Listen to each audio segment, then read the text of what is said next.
नमस्कार दर्शकों, आज मैं आपको मूषक गणेश जी का वाहन क्यों है इसकी कहानी सुनाती हूँ। इस विषय में कई रोचक कहानियाँ हैं। जिस कहानी को मैं आज आपको सुना रही हूँ वह इस प्रकार है। गणेश पुराण के अनुसार इंद्र के दरबार में क्रौंच नामक गंधर्व था।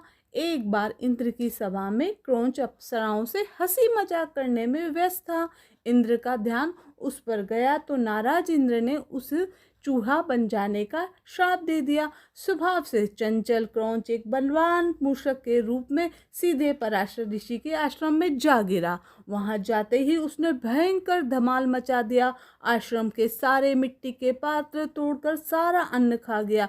वाटिका भी उजाड़ डाली। ऋषियों के सारे कपड़े और ग्रंथ भी कुतर डाले। पराशर ऋषि बहुत दुखी हुए और सोचने लगे कि अब इस चूहे के आतंक से कैसे बचा जाए। पराशर ऋषि दुखी होकर श्री गणेश जी की शरण में गए। वहाँ तब गणेश जी ने पराशर जी से कहा, अभी इस मूषक को मैं अपना वाहन बना लेता हूँ। गणेश जी से अपना तेजस्वी पास उस मूषक के पीछे कराता हुआ पाताल तक गया और उसका कंठ बांध लिया। उसे घसीटकर बाहर निकाला। गणेश जी सामने उपस्थित हो गए। पास की पकड़ से मूषक मूर्छित हो गया। होश में आते ही जब गणेश जी की आराधना उसने शुरू कर दी और अपने प्राणों की भीख मांगने लगा, गणेश जी मूषक की स्तुति से प्रसन्न हुए। लेकिन उसने कहा कि तुमने ब्राह्मण को बहुत कष्ट दिया है।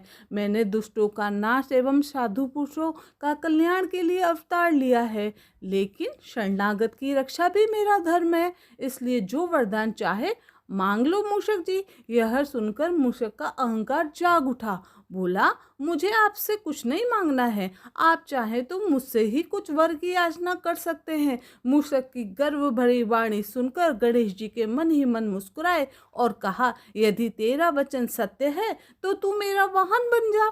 मूषक के तथास्तु कहते ही गणेश जी उस पर बैठ गए। अब भारी भरकम गजानन के भार से दबकर मूषक के प्राण संकट में पड़ गए। तब उसने गजानन से प्रार्थना की, अपना भार उसके वहन के करने योग्य बना लेने की उनसे याचना करी। इस तरह मूषक का गर्व चूर करके गणेश जी ने उसे अपना वाहन बना लिया। तो दर्शकों, आपको मेरी ये कहानी कैसी लगी? अगर आपको कहानी अच्छी लगी तो प्लीज़ कमेंट कीजिए और मेरे चैनल को सब्सक्राइब कीजिए।